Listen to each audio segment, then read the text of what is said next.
Bismillahirrahmanirrahim. Assalamualaikum warahmatullahi wabarakatuh.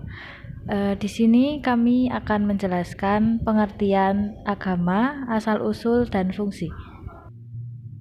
Untuk yang pertama yaitu pengertian agama. Agama adalah persoalan keyakinan yang dipercaya mampu membawa kemaslahatan dan kebahagiaan di dunia dan di akhirat. Masalah yang berhubungan dengan agama terkadang menimbulkan konflik atau permasalahan antara pemeluk agama satu dengan pemeluk agama lainnya. Apalagi jika agamanya dibanding-bandingkan dengan agama yang lainnya, maka akan terjadi masalah dalam keyakinan, karena agama sudah menjadi darah daging di dalam jiwa dan raga yang melekat erat dalam kehidupannya. Secara bahasa, agama berasal dari bahasa Sanskerta yaitu a berarti tidak dan gama berarti kacau. Jadi agama ini berarti tidak kacau atau tidak teratur. Agama adalah aturan yang mengatur manusia dalam kehidupannya menjadi teratur dan tidak kacau. Sementara dalam bahasa Inggris, agama disebut religion, di bahasa Belanda disebut religi, dan di bahasa Latin disebut religir, yang berarti mengatur, mengikat, atau menggabungkan. Jadi dapat diartikan sebagai aturan hidup mengikat manusia dan menggabungkan manusia dan Tuhan. Secara perspektif sosiologi, agama dipahami suatu sistem interpretasi ke dunia yang mengartikulasikan pahaman diri dan tempat serta tugas masyarakat dalam alam semesta. Secara substansif, pengakuan manusia terhadap kekuatan yang lebih tinggi dan tidak tampak yang mengawasi nasib manusia dan berhak atas kepatuhan, kehormatan, dan pujian. Dalam bahasa Arab disebut juga adin. Kata adin atau ad-din artinya pembalasan, adat kebiasaan, peraturan, atau hari pembalasan atau kiamat. Sedangkan kata milah berarti undang-undang atau peraturan. Sedangkan syariah berarti jalan yang dilalui atau hukum. Di Al-Quran, kata din sering dihubungkan dengan kata-kata Islam, Allah, Al-Haq, dan Al-Qayyim, seperti Islam yaitu agama Islam, Adinul Qayyim yaitu agama yang lurus, Dinullah yaitu agama Allah, dan Adinul Haq yaitu agama yang benar. Selanjutnya secara terminologis atau menurut para ahli. Yang pertama ada Surjono Soekanto, yaitu kepercayaan pada hal-hal yang spiritual, perangkat kepercayaan, dan praktik-praktik yang dianggap tujuan tersendiri dan ideologi mengenai hal yang bersifat supranatural. Yang kedua, Profesor Dr. M. Drikaya, yaitu agama merupakan suatu keyakinan yang disebabkan adanya kekuatan supranatural yang mengatur dan menciptakan alam semesta dan seisinya. Yang ketiga, Emil Durkheim, yaitu sesuatu sistem yang terdiri dari kepercayaan praktik yang memiliki keterhubungan dengan hal yang suci, serta juga menyatukan seluruh panutannya dalam komunitas moral atau sebutan umat. Yang keempat ada Hendro Puspito, yaitu agama merupakan suatu sistem nilai yang mengatur hubungan antara manusia dengan alam semesta yang memiliki keterkaitan dengan keyakinan. Menurut KBBI, yaitu agama merupakan suatu sistem yang mengatur seluruh tata keimanan atau kepercayaan serta peribadahan hanya kepada Tuhan yang Maha Kuasa dan juga kaidah-kaidah yang berhubungan dengan pergaulan manusia. Selanjutnya teori tentang asal-usul agama. Yang pertama teori jiwa, yaitu para ilmuwan penganut teori ini berpendapat agama yang paling awal yaitu agama yang bersamaan dengan pertama kali manusia. Pendapat ini dipelopori oleh ilmuwan Inggris yang bernama Edward Burnett Tylor pada tahun 1832 sampai 1917.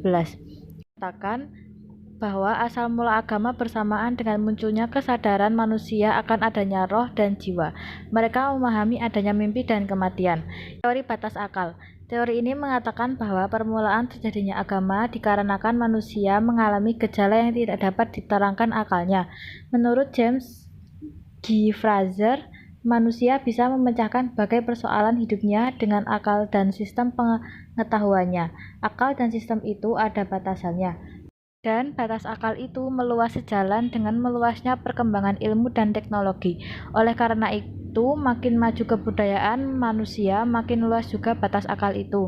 Menurut Fraser, ada perbedaan antara magic dan religi. Magic adalah suatu sistem perbuatan dan sikap manusia untuk mencapai suatu maksud dengan menguasai dan menggunakan kekuatan hukum-hukum gaib yang ada di dalam alam. Sedangkan religion adalah segala sistem kepercayaan dan perbuatan manusia untuk mencapai suatu maksud dengan cara menyadarkan diri kepada kemauan dan kekuasaan Tuhan, makhluk halus, roh atau dewa-dewi yang dianggap menguasai alam. Untuk materi selanjutnya akan dijelaskan oleh teman saya. Lalu yang ketiga ada teori krisis dalam hidup individu. Teori ini mengatakan bahwa perilaku keagamaan manusia itu mulainya muncul untuk menghadapi krisis-krisis yang ada dalam kehidupan manusia itu sendiri. Menurut M. Charwell dan diuraikan dan terperinci oleh Alvan Jeneb, manusia mengalami banyak krisis yang terjadi dalam masa-masa tertentu dan menjadi banyak objek manusia dan sangat menakutkan. Dan betapapun bahagianya seseorang, mereka harus ingat akan kemungkinan-kemungkinan timbulnya krisis dalam hidupnya seperti bencana, sakit, dan maut. Lalu yang keempat ada teori kekuatan luar biasa, bahwa agama dan sikap religius manusia terjadi karena adanya kejadian luar biasa yang menimpa manusia di lingkungan alam dan sekitarnya. A. B. Taylor bahwa timbulnya agama itu karena adanya kesadaran manusia terhadap adanya jiwa, dan menurut Maret, kesadaran seperti ini terlalu rumit dan terlalu kompleks bagi pikiran manusia yang baru saja pada kehidupan di muka bumi. Peristiwa-peristiwa luar biasa ini dianggap sebagai akibat dari suatu kekuatan supernatural dan kepercayaan manusia kepada makhluk halus dan roh, atau kepercayaan animisme dan pre-animisme. Maret menyatakan bahwa animisme lebih dikenal dengan dinamisme.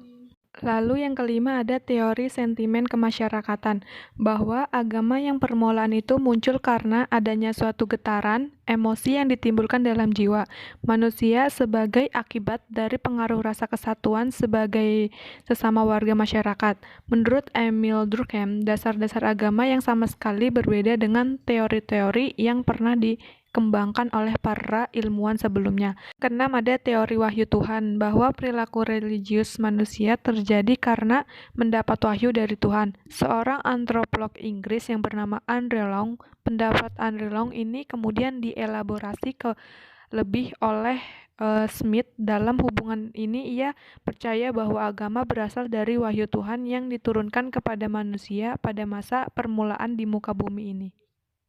Ada faedah beragama. Yang pertama, dapat menjadi pedoman dan petunjuk dalam hidup. Agama memberikan bimbingan dan hidup ke arah yang lebih baik dan diridhoi oleh Allah.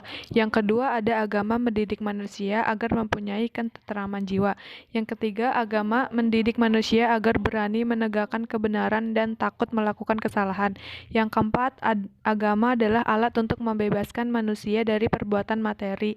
Agama mendidik manusia agar tidak ditundukkan oleh materi yang bersifat duniawi.